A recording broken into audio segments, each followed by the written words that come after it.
A family of four, two young children and their parents were traveling on the road when their car broke down.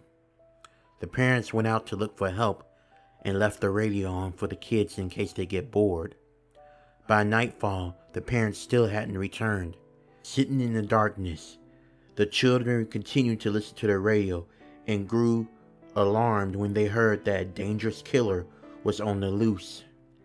Having escaped from a prison nearby, the newsreader warned listeners to take extreme care when going about their business. Time passed and the children waited. The silence outside the car was absolute until suddenly they heard a knocking on the car roof above them. The knocking grew louder and faster. Unable to bear it any longer, the children opened the door and fled in terror. Only the oldest dared to turn to see the source of their fear. On top of the car was a large man who was bouncing two objects on top of the vehicle. It was the heads of the children's parents. Number 2. As a child, Sarah was afraid of the dark. She got a dog to keep her company. She slept peacefully knowing that the dog was under her bed.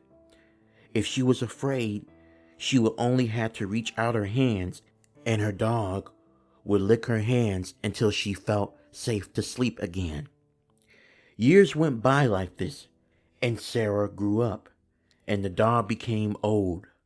One night on the radio, she heard that there was a dangerous murderer was thought to be in the vicinity of her area where she lived. With her dog at her side, Sarah was not afraid. She got into her bed and stretched her hands out once again, and the dog began to lick her. She slept soundly, and when she woke up, she was surprised that the dog was still licking. Looking under her bed, she screamed. The dog lay dead, and the tongue that was tirelessly licking her belonged to a man. Number 3.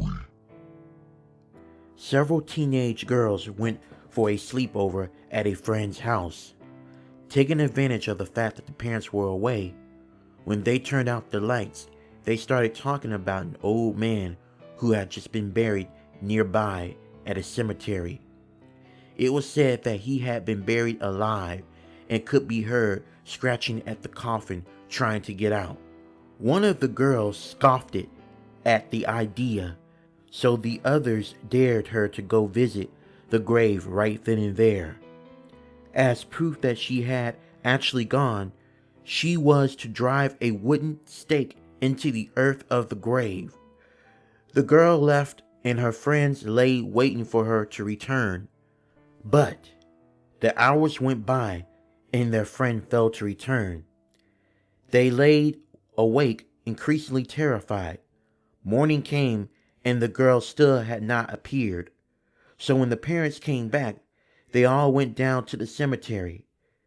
There they found the girl laying on the grave, dead. When she had bent down to drive the stake into the ground, she had caught the hem of her skirt. She struggled to get up. She thought the buried man had grabbed her. It was concluded that she died of fright. Please follow me on all social media platforms. Also, consider donating to my Cash App. This helps me to keep the channel going. Thank you.